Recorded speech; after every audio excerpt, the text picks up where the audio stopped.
Hello and welcome everybody. Hi Sarah. I know there's a lot of people going to be watching this on the recording because they couldn't quite make it today. Well, there's a couple more people here, so let me let them in.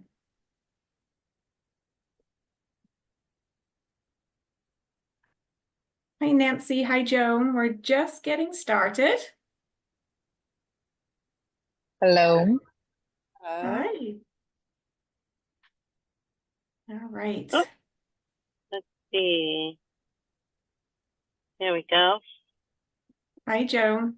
I remember Hi that. there.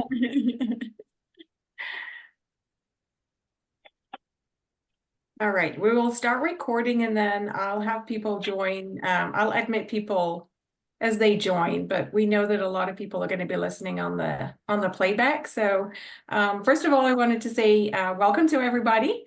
Thanks for taking time in your late afternoon, early evening to join Bobbi and I to talk about the ALCA Age Care Journey to Japan that Bobbi and I have been working on for a little while. We're very excited to introduce this opportunity to you and hope that you'll be able to join us, and your guests are warmly welcome. So just a couple of housekeepings for how we're going to navigate this Zoom time together. If you have questions, feel free to put them in the chat. In terms of Q&A session, we'll have that availability to you at the end of the presentation that we think will take about 40 minutes or so. But we're definitely welcoming questions at the end. So either note them or put them in the chat. And at the end of our little presentation, I'll open up the chat and make sure that we get to all of those questions for you. So I'd love to introduce Bobbi, who most of you probably already know. So Bobbi, why don't you tell us a little bit about yourself for those that don't know you, and we'll jump right in. So I'm not sure. I think Nancy, I'm not sure how many people actually know me. So I was on the ALCA board when we did the renaming of the association to ALCA. So about 6 years I served on the board. I was a fellow of the academy. I had a private practice in Pittsburgh. It was called Holistic Aging for 20 years. And in 2022, I sold that and I moved to North Carolina. I've my practice in Pittsburgh, I did a lot of alternative things. I'm a certified holistic nurse. And right now, I sold my business. I have an apothecary business, so I make medicine from plants, and I am also a beekeeper. Most of my time I spend traveling and playing pickleball and golf and all that fun stuff you do in retirement. So I've been in care management probably about 40 years if you count the hospitalization care management. I have traveled with Nanda quite a few times in the past. I went to China, where I learned a lot of the medical practices in China, along with the indigenous practices in China, and Peru and India. A really cool story I'd like to share about China is we studied the end of the session with barefoot doctors. So we were learning how they practice. The barefoot doctor in China practices both modern medicine and traditional medicine. And the interesting thing with that is when someone, and so China's a communist country, and their barefoot doctors are paid to keep people well. So their system is designed, if someone is hospitalized, the physician gets less money. Isn't that like an amazing system? So if someone comes in with a diagnosis of, say, pneumonia, what they first do is they treat them with traditional Chinese medicine. So be that herbs, different body echolations, acupuncture, just varying traditional methods. And that usually would cure the pneumonia. If they weren't able to cure the pneumonia with the traditional methods, and they would take a good week, and they're listening to their lungs and making sure they're not progressing. And only then would they prescribe antibiotics. And this is really what I would like to see you get out of the Japan, of going to Japan. In when I designed this program, I was looking at what what ALCA's mission statement is, and it's promoting and leading the community of aging life professionals through unique knowledge base, continuing education, professional development, and the highest ethical practices.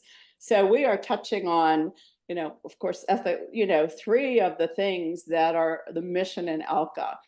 And it's just an amazing experience to be able to experience the cultural differences in other countries and see how they practice medicine. And that was an interesting conversation, Bobbi, that you and I had, because we spent a lot of time, right, talking about that. Yes. So what are the learning outcomes that we hope to support through this journey to Japan? So the cultural elements are easy for us because we all know how amazing Japan is and how much it can offer. But, talk a little bit about why ALCA and why Japan specifically, really. Yeah. So when we first I was looking at all the blue zones, and I narrowed it down to Japan. Japan is one of the safest countries in the whole world. It's a very safe country to travel to. I've been there in the past, and the blue zone. So Japan has the oldest population in the world. 1 in 10 are over the age of 80. Just to give you some statistics, 25% are 65 or older. Their life expectancy is 85 for men and 91 for women. So they're like this amazing laboratory for us to study, to learn, not just with your clients, but with the United States as a whole. We're going to be entering into, not as drastic as that, but similar, that there's going to be more over the age of 65 than under the age of 65 that we've never had before. So I would like to see you, learn from Japan, bring that back to your clients, and bring that back to the organization, bring that back to our participation in policies in the government. And in my practice, people would actually seek me out because they knew that I had traveled to other countries and learned the methods of other countries. And you've been to Japan and I've been to Japan. So we both have our little Sporting Japan here. I know you've got a little story to tell us later. I've got a little kimono here from Japan. So we really, we hit it off talking about this program. So I want to just say a few words about Nanda Journeys. And I'm so fortunate to have known Bobbi for so long. We both actually collaborated together at a previous organization, people-to-people ambassador programs, where our mission was to curate and design bespoke career enrichment programs. And that's really, I totally fell in love with that style of travel, having worked in travel my whole life. So it's one thing to take people on vacation. It's another thing to lean into somebody's vocation. And that's what we do with these journeys. So Nanda Journeys is a company I founded in 2015 to really anchor into passion-based travel that had learning outcomes, and it had impact not only for you as people traveling and exploring the world, but for the local communities we visit, to provide opportunities for, peer engagement, conversations, networking, and learning. And we call our program Designed the Nanda Way. It's kind of been coined as a phrase by leaders like Bobbi, travelers, our guides, and they keep saying to us, gosh, I love the Nanda Way. I'm like, well, that's just our normal way. So tell me a little bit more about how you're thinking about it. So they talk really about the small group experiences, how socially responsible we are by really supporting the local community that we visit. So we try and get you into hotels and accommodations that really support the local economy as opposed to supporting big chain hotels.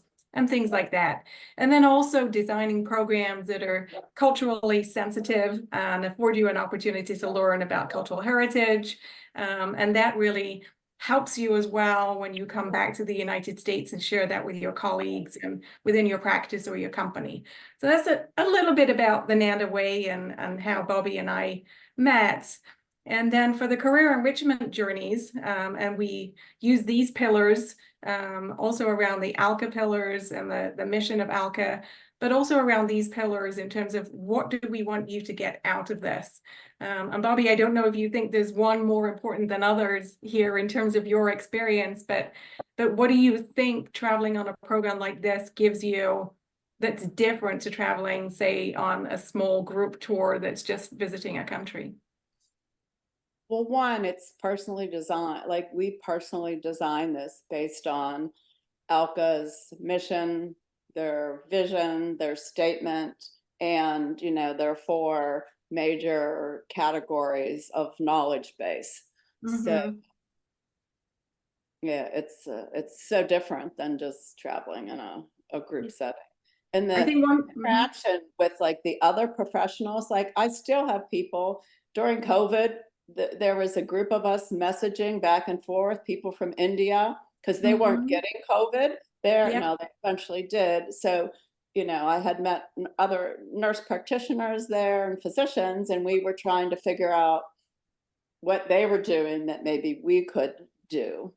Yeah, so it's that nice. international peer network, you know, it never goes away, right? So from China, Peru, India, I think that's the thing I love about it most is people become connected, and we call it Nanda Journeys because your journey should never stop. From the minute we started talking about this, that was our journey starting, and I hope it'll go on forever with the connections that you make. So some of the things that you'll see during our presentation, the photographs you see are Bobbi and I's. So we wanted to introduce that, you know, personal experience. And on the left-hand side there, we're talking about continuing education. And this is a picture of my mama-san in her home, you know, teaching us about the traditional bath that they draw each night. And in the center, the peer engagement is how can we engage with people that are so dissimilar but so the same, and that's what that peer engagement is really designed to lean into. And Bobbi, that right hand side there, our cultural immersion, why don't you surprise all of our wonderful attendees with that story?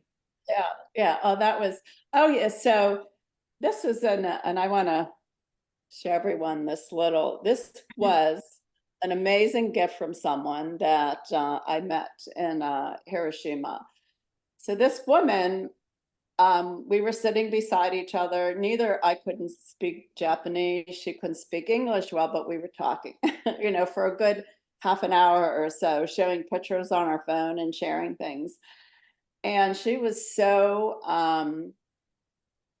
emotional about what had happened in Hiroshima with us. And she was saying, you know, it was their country's fault. And, you know, I'm like, no, it was both of ours. So we were really engaging in very intimate conversation. And she reaches in her bag and she grabs this out. Now, what this is she had 7 children, and this is each one of their kimonos. And it's you know, it's hand sewed together, and here's a little, so she dumps her stuff that she has in here. And she's telling me about I thought she was just going to tell me like each one of her children's kimonos when they were like 1 year and 2 years old. And then she gives it to me as, you know, a gift for like our countries being friends again. And it was, I started crying. It was so emotional. And then I'm digging in my bag looking for something. And I'm like, I had protein bars. I had nothing really to give back to her. That I think I gave her something, but it was not memorable. But this is what, you know, this is why I travel. It's for those interactions with the people. And it's just, you know, I think that's such a special story. You'll have that story forever, and she'll have that story forever too, regardless of the gift you gave her. It came from your heart, so you had what you had. And I think that's the thing that I love about these kinds of experiences is if you create the opportunity for people to connect, we can't really determine where it's going to go from there. But we both know that beautiful stories happen, and we both witnessed and seen that, and it's amazing. So let's introduce a little bit about what we have planned for the journey. I don't know if you've all had the opportunity to see, the website or the flyer that we've created together. But our program is planned for May of next year, May 17th to the 25th. So it's a 9-day program with travel and 7 overnights actually in Japan. And we try and curate an experience that is fairly inclusive, but leaves a little bit of fluidity for you to be somewhat independent, either by yourself or with the peers that you're traveling with. But you'll have an in-country kind of tour director with you the whole time, in addition to Bobbi, who's been to Japan and traveled on these career programs before. So you'll fly into Tokyo from the United States, wherever you are, and then we'll spend a couple of nights in Tokyo before going on to Kyoto by bullet train, which, if you haven't been to Japan and you haven't experienced the Shinkansen, which is what they call the bullet train, it's amazing, and we'll chat about that a little bit. And then you'll spend a few days in Kyoto before going on way, way south, flying to Okinawa. And Okinawa is still a US base, but it's not really visited by folks from the United States. So if you ask your friends, your colleagues, your family, have you been to Japan? They'll tell you about Kyoto, and they'll tell you about Tokyo and maybe some other places on what they call the mainland. But very few people will tell you about Okinawa. So it's a really unique place to explore culturally, as well as from a longevity, aged care perspective as well. And then after your 3 nights in Okinawa, you'll fly back home. And there are flights that come from Okinawa that'll go via Tokyo probably, but we will fly back from there. So we want to spend just a little time kind of talking you through the day-by-day itinerary, so you get a sense of what you will be doing and why we've chosen the various activities. And you'll fly overnight to Tokyo. We haven't included a group flight because we expect that you'll all be coming from all over the United States, and we'd much prefer to work with you one-on-one to help facilitate the most direct flight possible, because it's different from the East and West Coast as well. So we'll work with you on your flights. And when you arrive, you'll land in Tokyo late in the day. There'll be a little bit of free time. You'll be transferred to your hotel, and then we'll have a welcome dinner with everybody together. And this is the Sky Tower in the middle of Tokyo, and you can see the Tokyo skyline there. Oops, sorry, I'm just letting somebody else in. All right, so on day 3, you'll have cultural explorations of Tokyo. So it'll be a full day. There's so much to see and do in Tokyo. This will just give you a taster for what you probably want to do when you go back. But we'll spend an entire day. This is me at the Meiji Shrine. So you go to the Meiji Shrine and do all the Tokyo highlights. And, there's just people walking around, and it's a spiritual place. So there are lots of people in their traditional costume going for blessings to the shrine. So you'll get to experience that. And I don't know, Bobbi, did you go to the Meiji Shrine when you were in Tokyo? I did, yeah. And did you have a similar experience? It was just full of, local people. It's not just a tourism location. Right. They're going to practice their, I guess, religion or whatever. Yeah, it's really good. So this young girl was turning 2, and it's a very special time. It's a very fortuitous age. So they go to the shrine so that they can get a blessing for this little lady. And she was kind enough to say she'd have her picture taken with me, which was great. So other things that you'll do during the day is you'll go to various highlights in Tokyo to get a really comprehensive view of, the royal palaces. You'll go by those as well. And Akayusa, which is another temple area, but also great shopping area. So there's lots of markets, and it's super busy, hustle and bustle. Get to do all of that during this first cultural day in Tokyo. losing my cursor. Here we go. So this is a temple in Akausa, which is Sanso-ji temple. Pardon my pronunciation. You will get much better pronunciations from your local guide when you're in Tokyo. But you'll spend a little bit of time in this area. It's super, super popular. And it dates back to like 645. So the historical perspective and the culture, the heritage that you'll get during your guided tour is just going to be amazing. And you'll go up the sky tower that you saw in that earlier picture.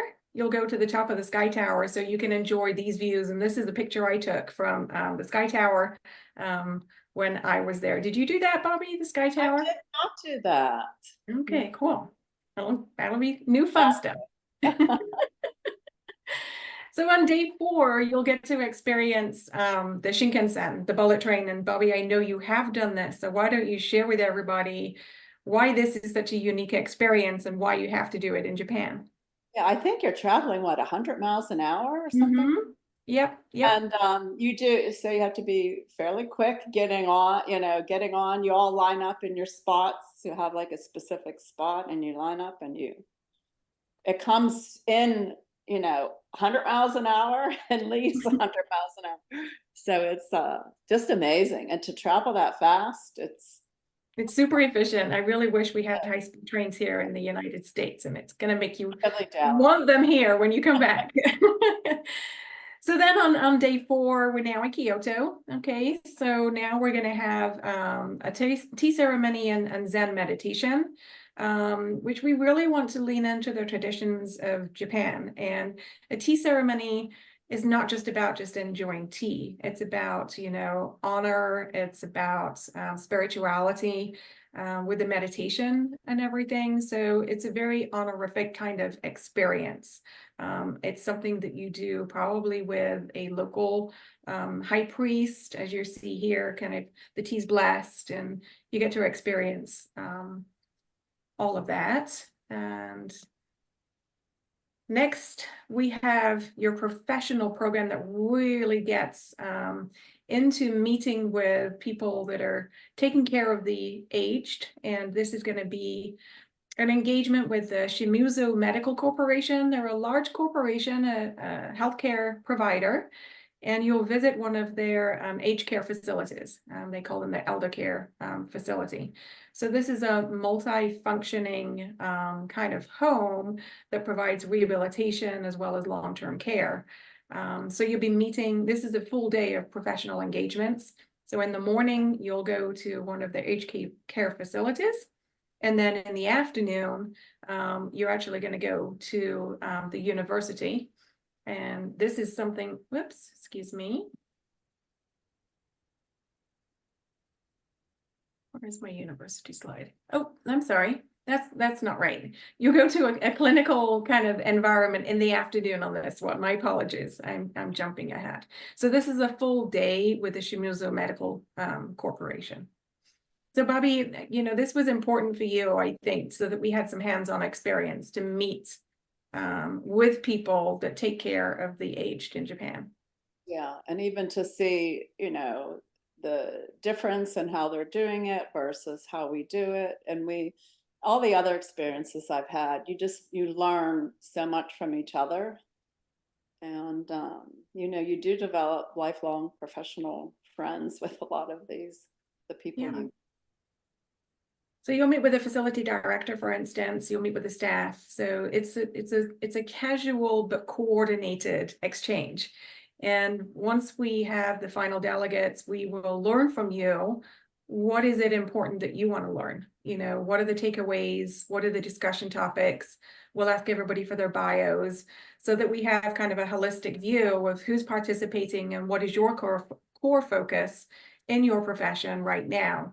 So whilst we have a plan, as we're sharing with you, it is going to be refined to make sure that you are really listened to in terms of what you want to get out of the experience. So moving on from Kyoto, we're now going to fly down to Okinawa. As you saw, it's really way south. So I'm very fortunate. I've also been to Okinawa, but I know it'll be your first time, Bobbi, to Okinawa. Yes.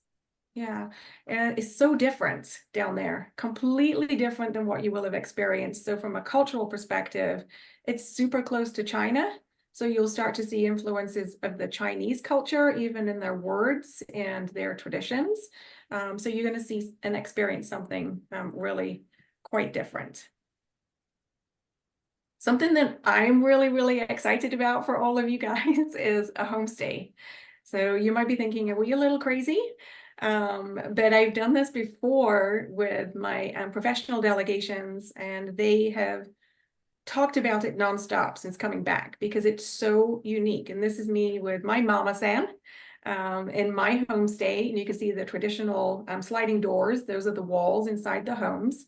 So everybody will be assigned a host family for 2 nights. And host homes typically have 2 to 3 people. But depending on how you sign up, if you sign up as you want your own room, you will have your own room. But you'll be sleeping on tatami mats. You'll experience this wonderful, wonderful kind of hospitality. And it's so unique. They don't all speak English, but as we all know, you don't need to, right, Bobbi? You like your Right. story with the lady on the plane? Right. Yeah, it's so nice. I tell everybody a smile's a smile, no matter where you are. A tear's a tear, no matter where you are. And you can sure as heck show somebody that you're confused or mad, no matter what language you speak. So it's a really wonderful experience. I've done it 3 times in Japan specifically. I've coordinated experiences for students and for adults. And like I say, it's the dinner table conversation that never stops. Every time I speak to my HR colleagues I traveled with, it's many years ago now, it's the story we circle back to. So you're going to be in a beautiful rural location. It's called what is the forest called? You're basically in a forest area. So it's agricultural, it's rural. So you've seen Tokyo, you've seen Kyoto. You're going to see the beaches of Okinawa as you navigate. And this is this beautiful rural location that you'll get to. This is very unusual to get an opportunity like that, to be living with, people in that culture. This is, yeah, I don't know that you'll find that with any other company. This is, No, and I feel so confident about it. this will be my favorite part. Yeah. You're gonna love it. The food, you might be invited to prepare the food, for instance, or they'll probably invite you to wear a kimono and sleeping on a tatami mat as well. It's just such a wonderful experience, and they're so hospitable. They just want to learn from you. They want to learn about your culture, where you're from, and we'll prepare you for this experience in terms of what gifts to take or what to expect. We'll provide a lot more information about that. So you'll visit a university. So one thing that was really important to Bobbi was we want to have, what is the public and private healthcare like? How do they take care of the aged? But what is the research around longevity? And you'll go to the University of Ryukas. They specialize in longevity research. So you'll speak to their professors and students and talk about their longevity studies, engage with them, have a round table. We'll provide discussion topics ahead of time. This is a different topic that we covered in a different university, but you can see it's really well coordinated. Japan, everything is very efficient. So you'll have just a wonderful engagement. And Bobbi, I don't know if you have anything more to say about why we decided to include a university in addition to clinical and kind of communal area settings as well. Yeah, I just think because we should be able to learn so much from the research that they have done on how they're managing this aging population, because their whole society used to be based on the woman would take care of the aging parent. Now there are no children to take care of the parents. So, they've had to do a whole huge cultural change. And there's lots of, if you just do a little Googling, you'll find a lot of research that's been done, methods that they're using. I don't want to tell you what they are because I don't want to the excitement, but they're using so many methods that we don't use currently Mhm. that I think we could learn so much from. Yeah, it'd be super fascinating. And then something that's really, one of the cornerstones of why we chose Okinawa. So Okinawa has Ojimi Longevity Village. So if you Google that, you'll read lots and lots of articles, lots of documentaries. People are so fascinated, by this particular village in terms of, the longevity, and they want to study how they're living their lives and they're remaining active and doing crafts. So you'll actually go and visit, spend time with the people of the village, living their everyday lives. I think it's famous for the most centenarians that live there in the world. So that I think is unique in of itself. So you'll get involved in crafting, you'll learn about their daily lives, how they're staying active, how are they cared for, how does the community come together. So this is going to be really one of those, again, events that doesn't really take place on traditional travel programs that go to Japan. This is super unique for you to have an immersion experience in Okinawa. This is the Blue Zone area. This is what, Mhm. where they lived. A lot lived to the age of over 100. Yeah, it's fascinating how many people are over 100 in Japan, and to what age they're living to. Is it 116, the oldest person in Japan? I think 116 right now. You think? I wonder if we can figure out how to meet them, Bobbi. Yeah. That'd be pretty cool. Okay, so from the Ojimi village, you're still in Okinawa, and we want you to also see a little bit about the traditional culture of Okinawa. So you'll spend an entire day in the Ryukyu Kingdom. Again, the history, it goes back many, many years, but you'll also hear about why it's really important to the United States as a base. There is still a base there, certainly not as many people stationed there anymore, but it is a really important location for the United States. So you'll go to Shurijo, I can't say this one, Shurijo Castle, and that's what's pictured here on your screen, and spend an entire day with your guide, learning about the culture and history of Okinawa.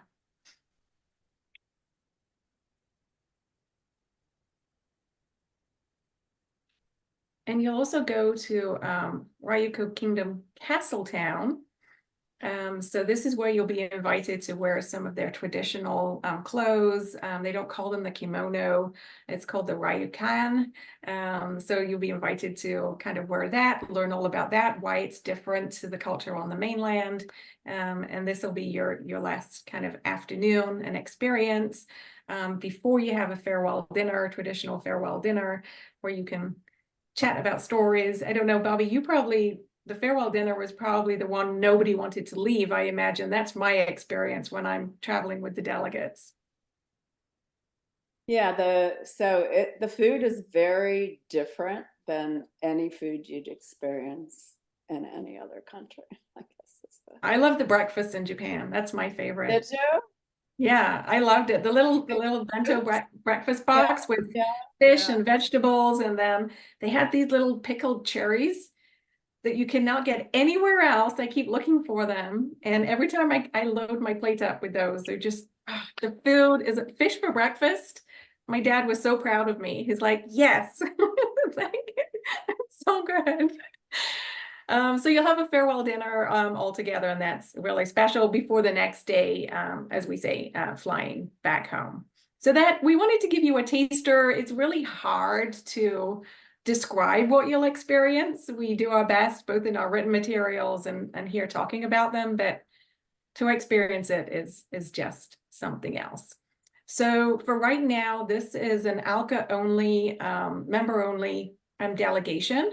So priority registration will be given to you and your ALCA colleagues until September 20th. So we want you to have the first opportunity to register. We're going to limit the participants to 20, and that's purposeful. We do that because we want it to be immersive. We want it to be unique. We want it to be highly engaging for all of those experiences we shared with you.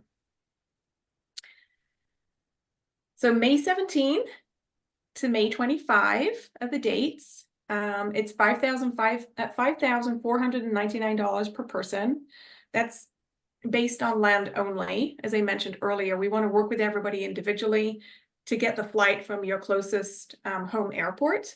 And we'll do that to coordinate everything to arrive at the same time. And if people wanted to arrive early or stay longer, we're happy to help with that as well. If you don't have a travel companion, or you're not bringing anybody along, or you don't have anybody to share with, or don't want to share with somebody, I choose not to share anymore unless it's with my husband, that is $999 for the single supplement, and you can have your own room. And in the homestay, as I mentioned, you'd still have your own area, so you wouldn't be sharing with somebody in the homestay. A deposit is $500, and that's fully refundable until December 18th. So the priority registration up to September 20th, plus having that consideration period, I think gives ALCA members the best opportunity to secure their spots early. And I'm not an accountant, I would say ask your accountant, but every educational trip that I've ever gone on with Nanda, I was able to deduct everything as an educational expense, flight, the flight and the trip. And most of our professional travelers, they do that. If their primary type of business is affiliated with the focus of the group, you are typically able to deduct the expenses associated with it as they call it a reasonable and necessary business expense. So it's professional development. We can provide professional purpose statements as backup, and all of the work that Bobbi and I have done to curate the learning objectives and everything. So it does fully justify it as a professional development experience.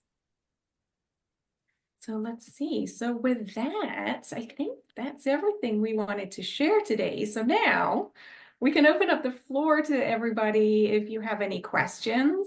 I see we have one in the chat. And feel free to unmute yourselves. We can have a nice, amazing conversation. And Joan, you have to leave, so we can follow up. So any other questions from anybody?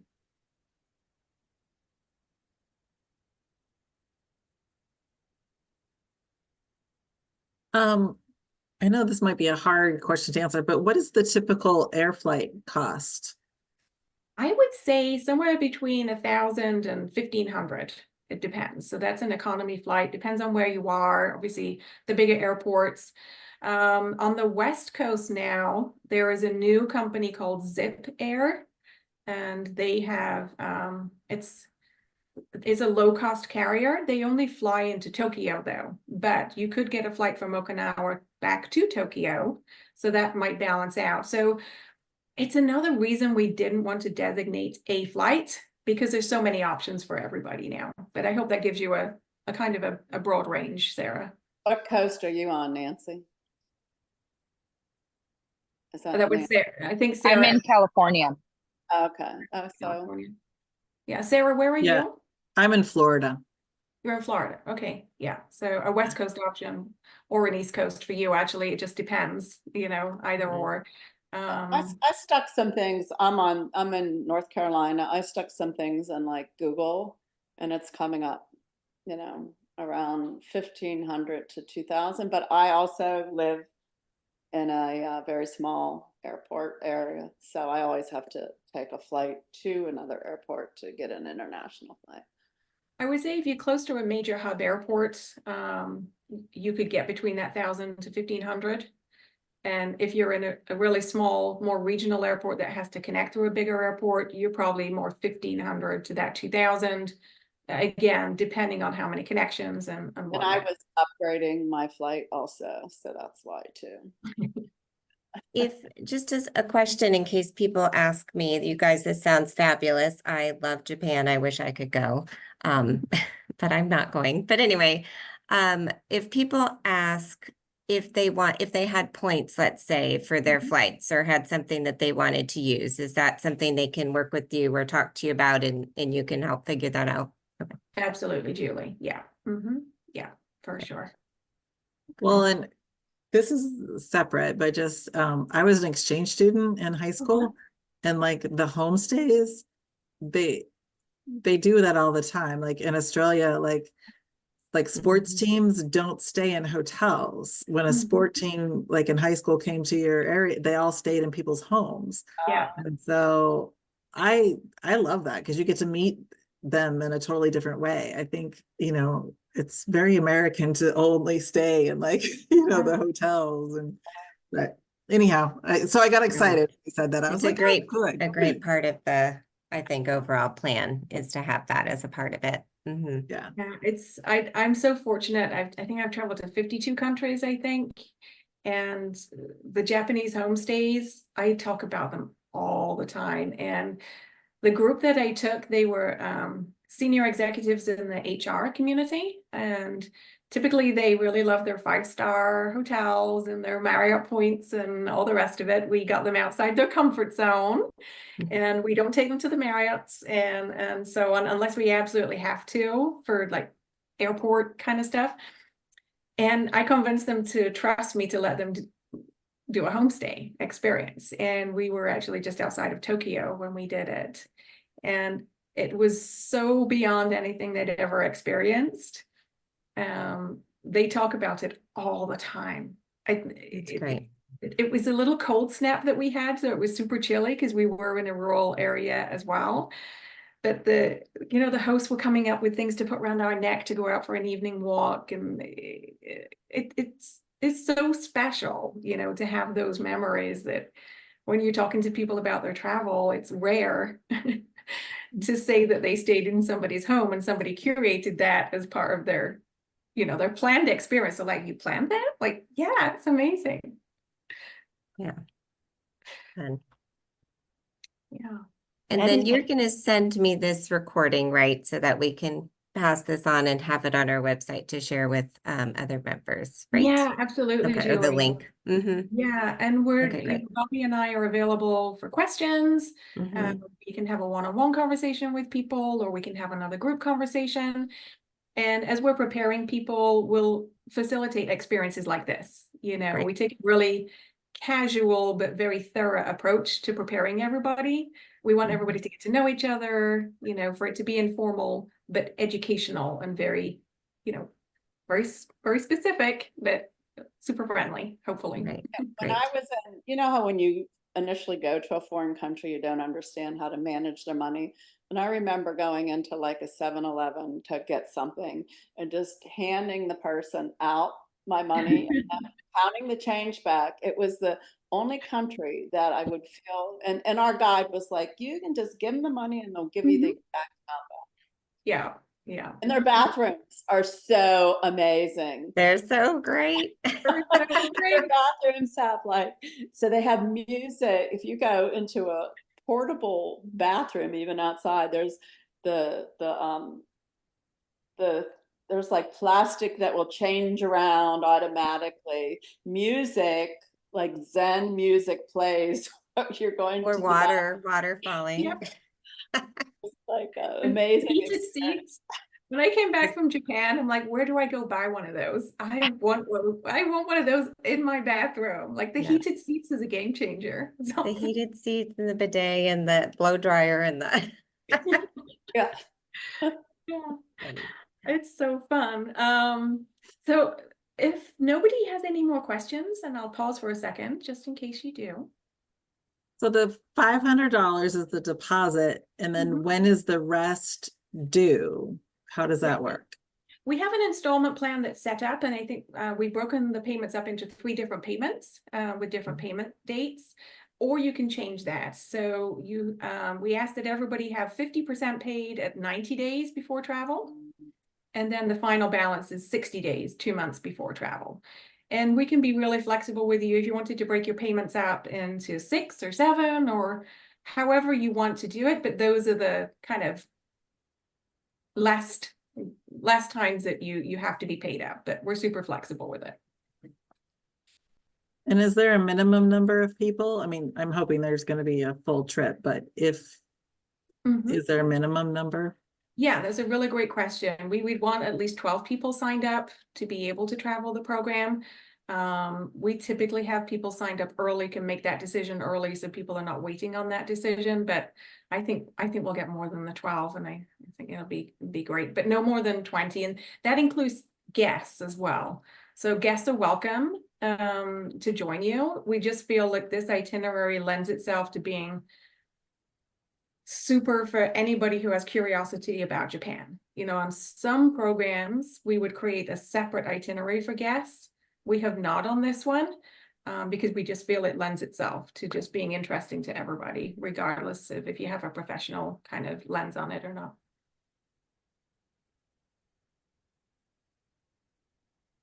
And you could do so many more things when you just have 20 or less people. Yeah. We don't believe in the big bus tours. We just don't believe in it here at Nanda, but it's good for some people and for some things, but just not for doing programs like this. I do have a question. We fly into what airport? I'm sorry. So flying to Tokyo. So there are 2 international airports in Tokyo, Haneda and Narita. So again, depending on where you're coming from, would mainly Narita, but Haneda, there's a lot more into Haneda as well now. And then you would fly out of Okinawa. But my team and I would be there to talk to you about where you live, where's your airports. Let's have a look at the option that best suits you for that. Is that Ginger? Yes, and I'm in New York. Okay, so that's a nice easy one for you in New York. There's actually more option from New York. Yes. So we would work with you on that, Ginger, and make recommendations to you.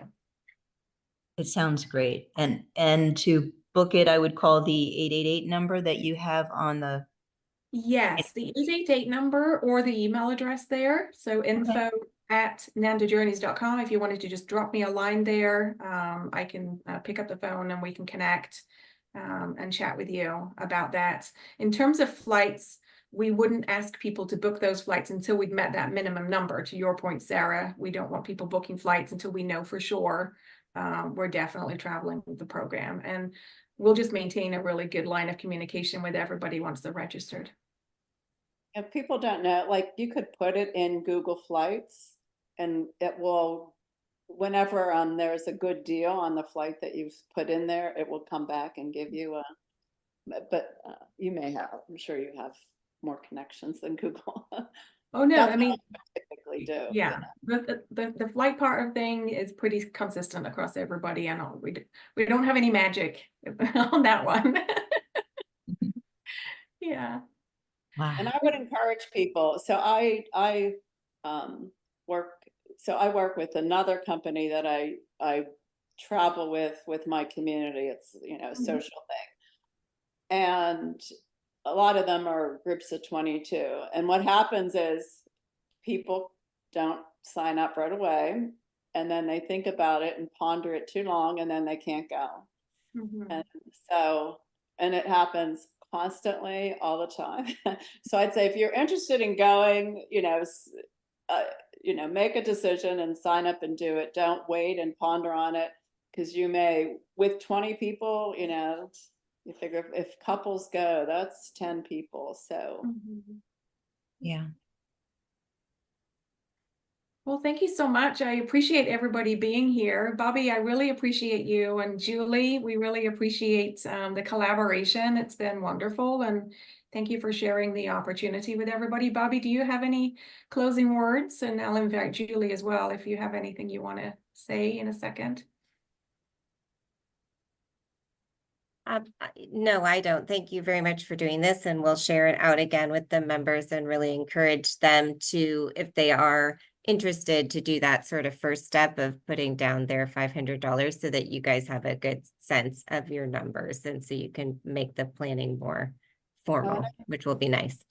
Thank you we so wanted much. to mention the CEUs. So I think Oh yeah. So what Julia said, let's just see who signs up and what their professional categories are, I guess.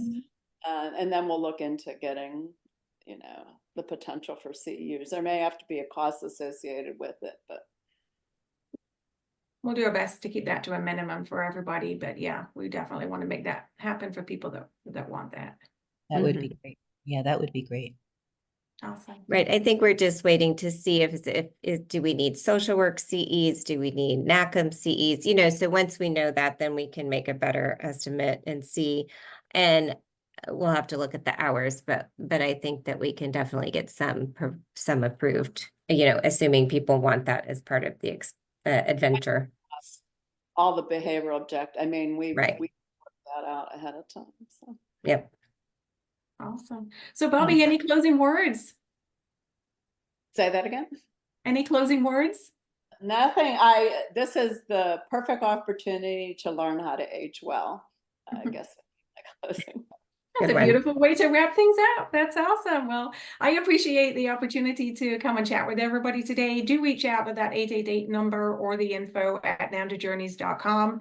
And we look forward to engaging with everybody, and definitely jump on the opportunity to go to Japan. You will not regret it. Not.